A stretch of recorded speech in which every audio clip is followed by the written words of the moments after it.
आठवलं का? काय बोलायचं आठवलं का? मंचावर उपस्थित केंद्राचे केंद्र प्रमुख आणि आपल्या शिक्षण परिषदेचे पदसिद्ध अध्यक्ष श्री बाबुराव अण्णा सुंदाडे, ब्रिगेड मुख्याध्यापक श्री गोंडे दादा, त्यानंतर सुनसगाव शाळेचे ब्रिगेड मुख्याध्यापक श्री आढाव दादा आणि इतर सर्व मुख्याध्यापक, पदवीधर शिक्षक तसेच प्रभारी मुख्याध्यापक यांना सर्वप्रथम माझा नमस्कार. नमस्कार. तर शिस्त हा विषय माझ्याकडे आलेला आहे. सकारात्मक शिस्त काय असते? सकारात्मक या शब्दामध्ये आपल्याला सारं काही कळून जातं, परंतु त्याआधी शिस्त म्हणजे काय हे आपण लक्षात घ्यायला हवं. तर शिस्त म्हणजे काय? तर कुटुंबात, शाळेत, ऑफिसमध्ये, कामाच्या ठिकाणी, मित्रांमध्ये आणि या समाजामध्ये सर्वांना आनंदाने जगता यावे, सहकार्याने काम करता यावे, यासाठी जी सामायिक नियमांची सूची आहे, जे सामायिक नियमांची चौकट आहे, तिला शिस्त असे म्हटले जाते. तर मित्रांनो, शिस्त ही आपण जर कोणाला सांगितली की शिस्तीने वाग, तर तो तसा वागू शकत नाही. कारण शिस्त ही ज्याची त्याची त्याला आतून समजावी लागते. शिस्त आपण कोणावरही अशी बिंबवू शकत नाही. शिस्त ही गोष्ट ज्याची त्याला आतून वाटावी लागते, बाहेरून घेता येत नाही. त्यामुळे ती आपल्याला स्वयंप्रेरणेतूनच घ्यावी लागते. तर शिस्त ही आपण शिक्षक म्हणून आपल्याकडे पाहिलं की शिस्तप्रिय व्यक्ती असेल असा समाजाचा म्हणजे गृहीत कसं आहे ते समज आहे असं नाही म्हणत मी. तर बेशिस्त का घडते मग? तर बेशिस्तीचे मुख्य कारण आहे नाउमेद होणे. आता थोडस मी पण जेव्हा हा विषय वाचला तेव्हा माझ्या मनात आलं शिस्त आणि बेशिस्त. शिस्त म्हणजे की आपल्याला समाजात जगत असताना, समाजामध्ये काही काम करत असताना, आपल्या गटामध्ये, आपल्या समूहामध्ये, आपल्या शाळेमध्ये काम करत असताना आनंदाने करता यावं, विशिष्ट नियमांमध्ये राहून ते करता यावं, असं असेल म्हणजे शिस्त. परंतु बेशिस्त जेव्हा मी त्याची व्याख्या वाचली तर असं वाटलं की नियम मोडले म्हणजे बेशिस्त असं असेल, परंतु त्याचा अर्थ तसा नाही मित्रांनो. तर बेशिस्त केव्हा घडते? तर बेशिस्त घडण्याचे मुख्य कारण म्हणजे नाउमेद होणे. नाउमेद होणे. बेशिस्त वागणारे मूल हे धिक्कारले गेलेले मूल असते. म्हणजे एखादा मुलगा आपल्या वर्गामध्ये आपण नेहमी पाहत असतो, बेशिस्त सारखा वागतो, आपण काही सांगतो तर तो काही वेगळंच बोलतो. आता आपल्या सर्वांच्या बदल्या नवीन शाळेवर झालेल्या आहेत. जुन्या शाळेवर आपले विद्यार्थी आपल्याला ओळखत होते. नवीन शाळेवर आपण गेल्यामुळे आपण कोणाला काय बोलतो तो दुसराच विद्यार्थी आपल्याला प्रतिउत्तर देतो. म्हणजे आपल्याला असं वाटतं की हा काय बेशिस्त सारखा वागतोय. तर त्यातून मग आपण हळूहळू आपल्यामध्ये त्या विद्यार्थ्याविषयी निरीक्षण करून आपल्या कलेने त्या विद्यार्थ्यांमध्ये काय गुण आहेत, त्याच्यामध्ये कोणत्या कमतरता आहेत, त्या जाणून घेऊन त्याच्या बेशिस्तीचं कारण आपण शोधू शकतो आणि त्याच्यावर उपाय करून त्या मुलाला आपण सकारात्मक शिस्त लावून आपल्या प्रवाहात आणू शकतो. तर एखादा मुलगा जर धिक्कारला गेलेला मुलगा असेल तर तो तसा का वागतो? तर त्यासाठी प्रत्येक व्यक्तीला, आता आपण मुलाचं बाजूला राहू देऊ थोडस, प्रत्येक व्यक्तीला तो ज्या गटात आहे, म्हणजे एखाद्या शाळेत असेल, ऑफिसमध्ये असेल, कुटुंबात असेल किंवा मित्रांमध्ये असेल, त्यावेळेस तो जेव्हा तिथे असेल त्यावेळेस त्याला दोन गोष्टी मिळण्या फार महत्त्वाच्या असतात. पहिली गोष्ट म्हणजे आपलेपणाची भावना. म्हणजे आपण जर आता हा आपला परिसर आहे, हा आपला वर्ग आहे, या वर्गात बसलेले असताना जर मी वर्गात बसलोय तर मला असं वाटेल की हा वर्ग आणि हा गट माझा आहे आणि मी या गटाचा आहे.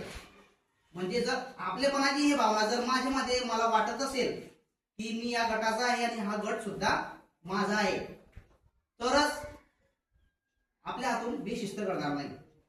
दुसरा घटक आहे गटात मला असणारे महत्व.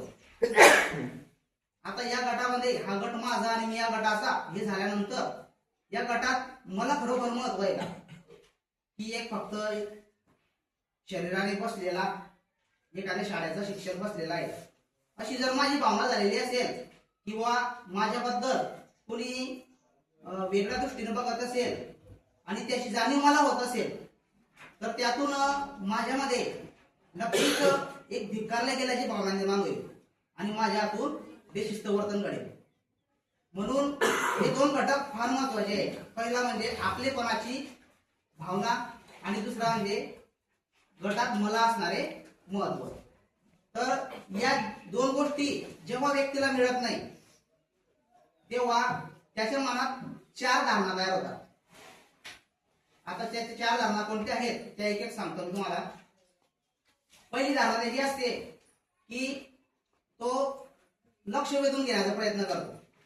म्हणजे कोणीतरी माझ्याकडे पाहिलं पाहिजे. कार्यक्रमाचे अध्यक्ष आहे त्यांनी मला सर कसं काय बोलायचं असं वाटलं त्यांनी म्हटलं पाहिजे, किंवा एखादा शिक्षक मला कधीतरी भेटतोय माझा मित्र त्याने माझ्याशी बोललं पाहिजे असं मी काही कृती करतो.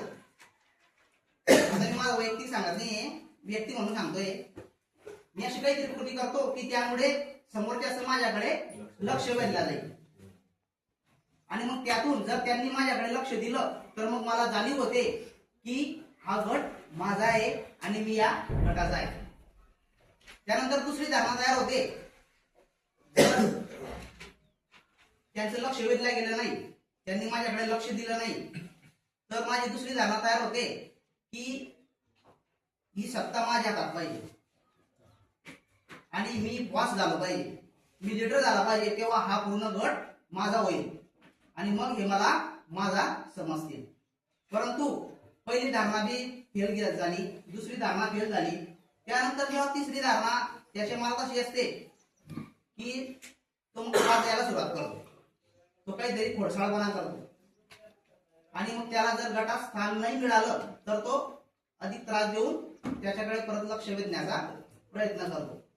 आणि ही तिसरी धारणा झाल्यानंतर ही सुद्धा त्याची फेल गेली तर शेवटी तो कंटाळतो आणि हे आपल्याला काही जमणार नाही म्हणून सोडून देतो, माघार घेतो. तर मित्रांनो, या बेशिस्त का घडते, कशातून घडते याचा सगळा उहापोह या चार धारणांमधून आपल्याला कळतो. तर याचा अभ्यास आपले वरिष्ठ पातळीवरचे जे विचारवंत आहेत त्यांनी केला असावा आणि मग त्यांनी आपले माननीय मंत्री महोदय शिक्षण, शालेय शिक्षण यांना सूचित केले असावे. म्हणून त्यांनी 26 नोव्हेंबर तारीख निश्चित आठवत नाहीये, पत्रकार पूर्ण सांगतो, 26 नोव्हेंबर 2025 या दिवशी हे पत्र काढलेलं आहे. हे पत्र आपल्यापर्यंत आलेलं नाही आजपर्यंत.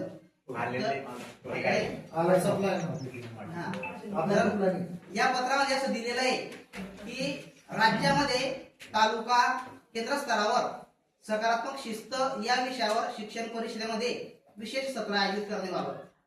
तर हे पत्र वाचल्यानंतर माझं असं लक्षात आलं की ही जी सकारात्मक शिस्त आहे या सकारात्मक शिस्तीमध्ये त्यांनी विशेष सत्र का आयोजित केलं असावं. तर राज्यामध्ये काही शाळांमध्ये असं निदर्शनास आलं आहे की बऱ्याच शिक्षक विद्यार्थ्यांना शारीरिक शिक्षा करतात आणि शारीरिक शिक्षा केल्यामुळे आता शारीरिक शिक्षणामध्ये आपल्याला भरपूर शिक्षा माहिती, उठाबशा काढणे, छडीने मारणे.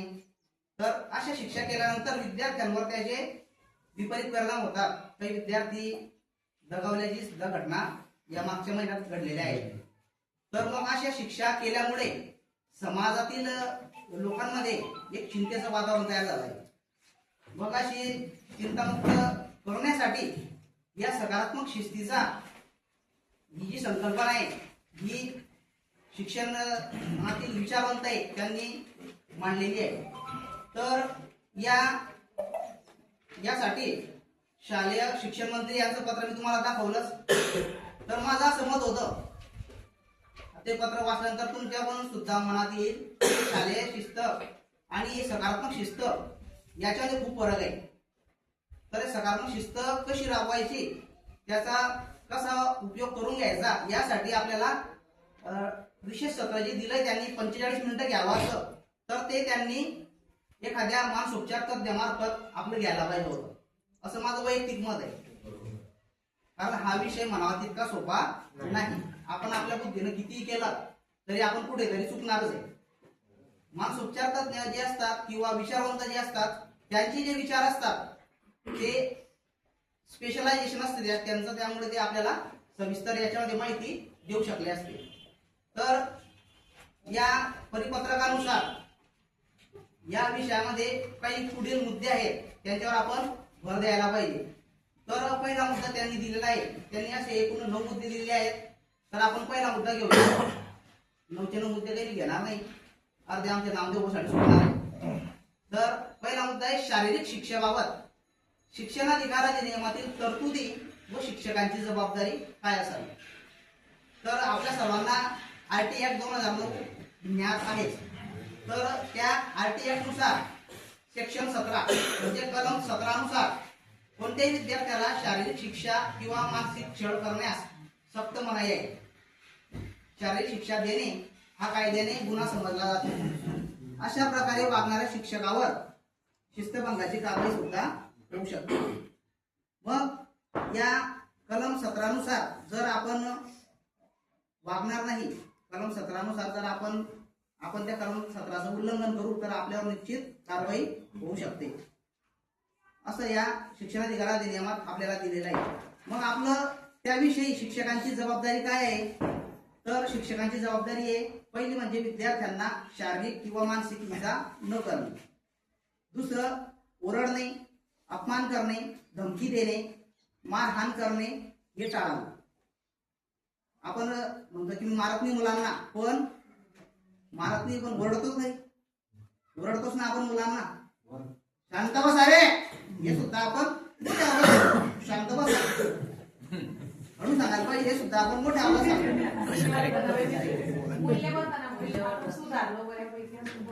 हा, तर मग त्याच्यामुळे सुद्धा काही मुलांचा अपमान होतो.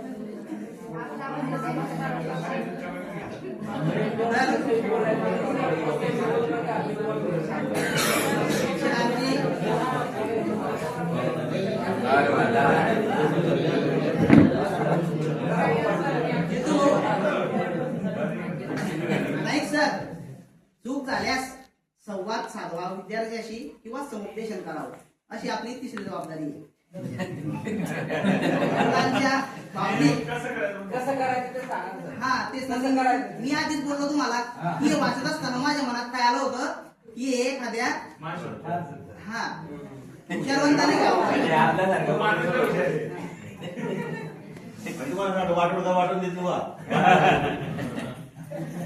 मुलांच्या भावनिक व मानसिक विकासाची काळजी घेणे हे सुद्धा आपलं कर्तव्य आहे. शाळेत सुरक्षित व भीतीमुक्त वातावरण राखणे. आता शाळेत सुरक्षित व भीतीमुक्त वातावरण राखणे यासाठी आपल्याला थोडंसं बोलता येईल की सुरक्षित म्हणजे काय की जर आपल्याकडे मोठ्या मुली असतील 6वी 7वी 8वीच्या मुली असतील तर त्यांना शाळेत सुरक्षित केव्हा वाटेल जेव्हा आपण जर शाळेत महिला शिक्षिका असतील आणि त्या त्यांच्याशी जर प्रेमाने वागत असतील, त्यांच्या अडीअडचणी समजून घेत असतील तर त्या मुलींना सुरक्षित वाटेल. परंतु शाळेत जर महिला शिक्षिका नसतील तर हे काम आपल्याला पुरुष म्हणून त्यांच्या आईसारखं करावं लागेल. एखाद्या मुलीला काय अडचणी आहेत किंवा ती शाळेत का आली नाही हे आपण त्याला फोर्स करून परत परत जर विचारलं तर नक्कीच तिला असुरक्षिततेची भावना निर्माण होईल. म्हणून काही गोष्टी अशा असतात की आपण त्या समजून घ्याव्या लागतील आपल्याला. म्हणून मुलींचं आणि मुलांचं सुद्धा भावनिक व मानसिक विकासाबरोबरच सुरक्षित वातावरण कसं निर्माण होईल, त्यांच्यामुळे भीतीयुक्त वातावरण कसं कमी होईल हे आपल्याला बघावं लागेल. तर विद्यार्थ्यांच्या तक्रारी गंभीरपणे ऐकणे ही सुद्धा आपली जबाबदारी आहे.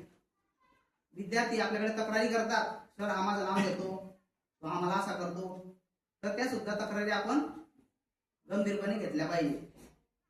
असं नाही की तू नेहमीच तक्रार करतो, एखाद्याला परत आपण म्हटलं की तू परत परत तेच येतो तेच सांगतो मला, तर त्याच्या मागे त्याचा काहीतरी समाधान होत नसेल म्हणून तो आपल्याकडे परत परत येतो, तर आपण त्याच्याशी वैयक्तिक संपर्क करून त्याची तक्रार ऐकून घेतली पाहिजे. त्यानंतर आरटी ऍक्ट व बाल हक्कांबाबत जागरूक राहणे.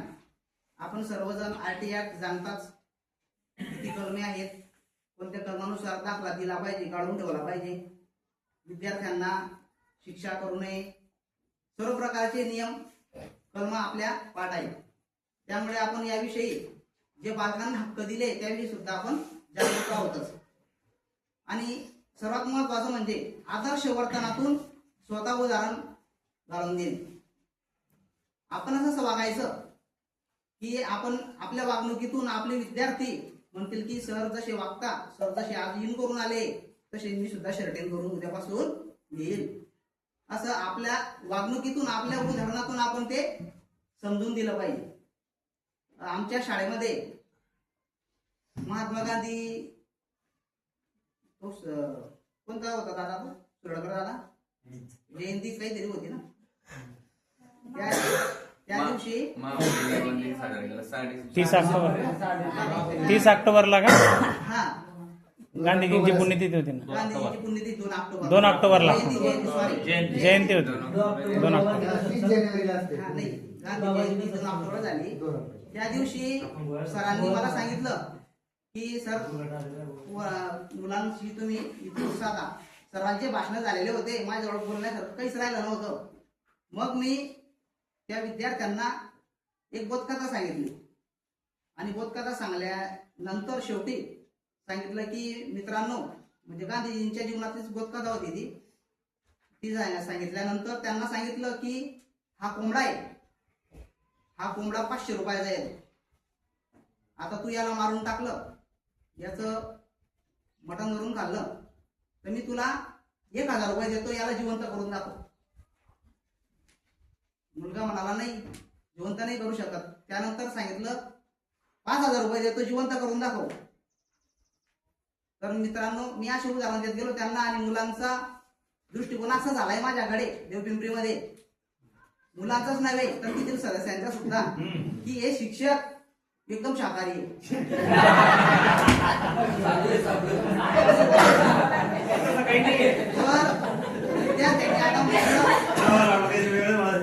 मंगळवारचा बाजार असतो दादा, त्या बाजाराच्या दिवशी बरेच लोक चिकन वगैरे आणतात. तर मी जर दिसलो तर त्या गोष्टी बंद करून टाकता डायरेक्ट. म्हणजे मला असं सांगायचं यातून की आपण आपल्या वागणुकीतून एक उत्तम उदाहरण बनले पाहिजे. तो झालेला गैरसमज मी दूर करून देईन पालकांना, कारण पालक म्हणून मी इथे बसलोय. मला काही ते ग्रामस्थ बसले टेन्शन घेऊ नका तुम्ही आता. नाही, त्यांचं सांगणं की उत्तम उदाहरण कसं तयार करतात ते सांगायचं. घरी बोला ना नाही, आता त्यांचा गैरसमज दूर कसा होईल जेव्हा योगेश मला घरी बोलतील जेवणाला म्हटलं पुढचा मंगळवार रविवार काही अडचण नाही. आपला शिक्षेचे प्रकार व स्वरूप. तर शिक्षेच्या प्रकारामध्ये आपण शारीरिक शिक्षा करतो, शाब्दिक मुलांना, भावनिक त्यांना मारा होतो, त्यानंतर मानसिक सुद्धा त्यांच्या मनावर परिणाम होतो आणि भीती दाखवण्यासाठी सुद्धा आपण एखाद्या वेळेस एखादी कृती करतो. आपण मारत नाही लहान मुलांना, फक्त असं घाबरवतो, त्याच्यातून त्यांच्या मनात भीती निर्माण होते. तिसरा मुद्दा आहे त्याच्यामध्ये शिक्षेचे परिणाम. मग आता आपण एखाद्या मुलाला शिक्षा केली, ही शिक्षा केल्यानंतर त्याच्यात भीती निर्माण होते, न्यूनगंड निर्माण होतो, काही मुलं अबोल होतात, आपल्या पुढे बोलत नाही. आता माझ्या वर्गातली 5वीची मुलगी आहे, आमचे मोठे बंधू प्रशांत भाऊ यांनी मला सांगितलं की डिंपल बोलत नाही, म्हणजे मुलं अबोल होतात. आता ती का बोलत नाही, मी भरपूर प्रयत्न केला तिच्याशी. सुरुवातीला ती खरंच माझ्याशी बोलत नव्हती, बोलतच नाही ती मुलगी. नाही, मग आता एक दिवशी आता त्यांची म्हणजे ती गावाला गेलेली होती काही कारणामुळे, मग मी तिला 2-3 वेळा फोन केला, तेव्हा ती माझ्याशी फोनवर बोलायला लागली. आता शाळेत येते ना ती, तर मी बोललो की माझ्याशी बोलते, म्हणजे आता तिला माझ्यापासून काहीतरी सुरक्षित वाटत असेल म्हणून ती माझ्याशी आता बोलायला लागली. तर भीती शिक्षेमुळे सुद्धा मुलं अबोल होतात, हे मला याच्यातून सांगायचं होतं. अध्ययन गतीचा वेग सुद्धा मंदावतो, मुले भित्री होतात किंवा आक्रमक होतात. अशा प्रकारे शिक्षेचे परिणाम नकारात्मक घडून येतात. आता एक शास्त्रज्ञ नाही, डॉक्टर आहेत ते, मेंदूतज्ञ म्हणून, शिक्षेचा मनावर व मेंदूवर काय परिणाम होतो हे त्यांनी सांगितलंय. त्यांचं असं म्हणणं आहे, त्यांनी थेअरी ऑफ डाऊन शिफ्टिंग लिहिलेली आहे. त्याच्यामध्ये एक सिद्धांत आहे. त्या सिद्धांतानुसार जेव्हा मूल वाचन संभाषण करत असते किंवा अभ्यास करत असतो त्यावेळेस जर आपण त्याला रागावले तर त्याला भीती वाटते. आपण रागावल्यानंतर त्याला भीती वाटते आणि मग तो बुद्धीचं काम थांबवतो. बुद्धीचं काम थांबवून भावनांचं काम सुरू होते. असं मग जो रक्तपुरवठा असतो तो बुद्धीकडून त्या भावनिक कार्य करणाऱ्या अवयवांकडे वळवला जातो. मग अशा वेळी आपण अजून जर त्याला मारलं, त्याला अधिक मोठी शिक्षा केली तर त्याचं शरीर बचाव करण्याचा प्रयत्न करतं. मग मित्रांनो, अशा वेळेस त्याचं बौद्धिक काम पूर्ण बंद पडतं आणि मग तो त्याची जी शक्ती असते, त्याचा जो रक्तपुरवठा असतो तो सर्वच्या सर्व बचावात्मक कार्य करण्यासाठी आणि त्याच्या भावनिक क्षेत्रामध्ये जे काम करत असतात त्याच्याकडे वळवला जातो. आणि त्यामुळे ते विद्यार्थी तो मूल पूर्ण क्षेत्रात काम करू शकत नाही. असा हा शिक्षेचा मनावर आणि मेंदूवर होणारा परिणाम डॉक्टर पॉल मॅकलिन मेंदूतज्ञ यांनी आपल्याला सांगितलेला आहे. तर आपण स्वतःच्या मनाशी ठरवूया की विद्यार्थ्याला एखादा अभ्यास दिला असताना, तो एखादं काम करत असताना त्याला आपण रागवायचं नाही. तर या सकारात्मक शिस्तच्या विशेष सत्राच्या निमित्ताने आपण स्वतःशी प्रण करूया की आपण यापुढे विद्यार्थ्यांना अभ्यासाविषयी काम करत असताना त्याच्यावर रागवणे बंद करूया. त्यानंतर 5वा मुद्दा आहे विविध शैक्षणिक विचारवंत व त्यांचे सकारात्मक शिस्तविषयक विचार. त्यामध्ये आपण पहिलं नाव ऐकलेलं आहे, त्यात आहे मारिया मॉन्टेसरी. तर मारिया मॉन्टेसरी आपण नाव ऐकलेलं आहे. मुलांना स्वतंत्रता व स्व अनुभवातून शिक्षण दिल्यास शिस्त आपोआप विकसित होते. मुलांना स्वतः त्यांना करू द्यायचं, त्याच्यातून ते आपोआपच त्यांच्या अंगी शिस्त लागते. आपण जर त्यांना स्वतःहून जर शिस्त लावण्याचा प्रयत्न केला तर ते काहीतरी वेगळंच करतात आणि आपण त्यांना शिस्त लावू शकत नाही. दुसरं शास्त्रज्ञ आहेत जॉन ड्यूई. तर यांचं म्हणणं असं आहे की शिस्त ही अनुभवातून शिकण्याची प्रक्रिया आहे. म्हणजे तो एखाद्याचं पाहतो, त्याचं अनुकरण सुद्धा करतो किंवा तो स्वतः अनुभवतो, त्याच्यातून त्याला शिस्त लागते. लोकशाही वातावरण जर त्याला मिळालं तर त्याचा आत्मविश्वास वाढतो आणि त्याच्यातून तो स्वतः शिस्तप्रिय बनतो. तिसरा विचारवंत आहे जीन जॅक रुसो. तर रुसो यांचं असं म्हणणं आहे की कठोर शिक्षा टाळून नैसर्गिक परिणामातून आपण शिक्षण द्यायला पाहिजे.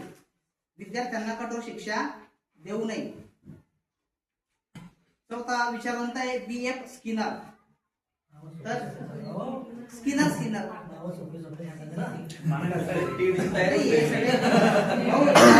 अभ्यास केला असेल.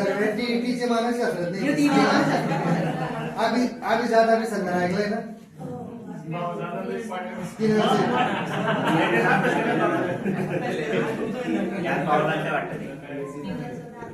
तर स्किनर यांचं म्हणणं आहे की आपण शिक्षेऐवजी प्रशंसा करायची. मला याच्याविषयी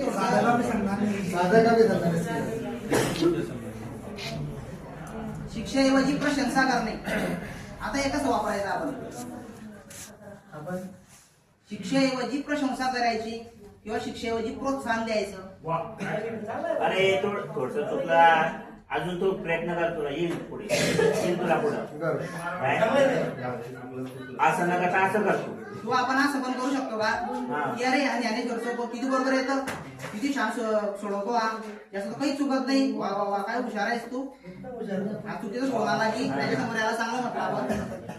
तसं पण चालू शकता का याच्यामध्ये?